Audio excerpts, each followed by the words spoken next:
भारत सरकार ने गेहूं के निर्यात को प्रतिबंधित कर दिया है, लेकिन अब बंदरगाहों पर अटके उस गेहूं के निर्यात को मंजूरी दे दी है जो महज सीमा शुल्क विभाग की मंजूरी का इंतजार कर रहे थे।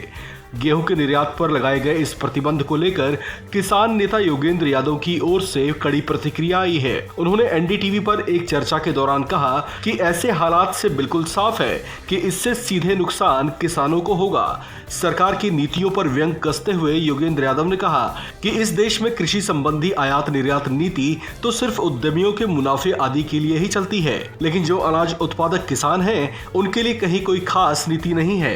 एनडीटीवी से एक चर्चा के दौरान योगेंद्र यादव ने कहा कि यूक्रेन और रूस के बीच छिड़े युद्ध की वजह से पहले कहा जाता था कि भारत के पास बेहतर अवसर है, क्योंकि यूक्रेन जो दुनिया को बहुत बड़ी मात्रा में गेहूं दिया करता था वो खुद युद्ध में उलझा हुआ है।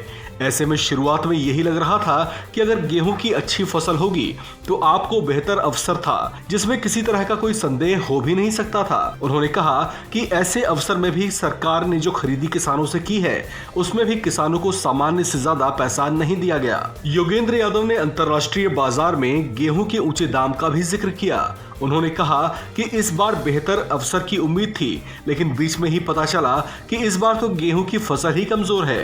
कृषि विशेषज्ञों का जिक्र करते हुए उन्होंने कहा कि कुछ समय पहले तक कृषि विशेषज्ञ यही कह रहे थे कि इस बार अंतर्राष्ट्रीय स्थिति का फायदा मिल सकता है, जो कि मिलता हुआ दिख नहीं रहा।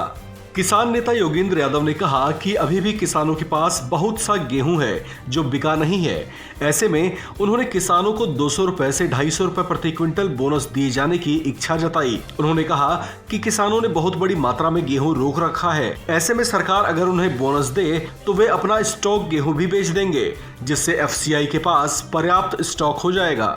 इस खबर में फिलहाल इतना ही। बाकी खबरों के लिए बने रहिए वन इंडिया हिंदी के साथ।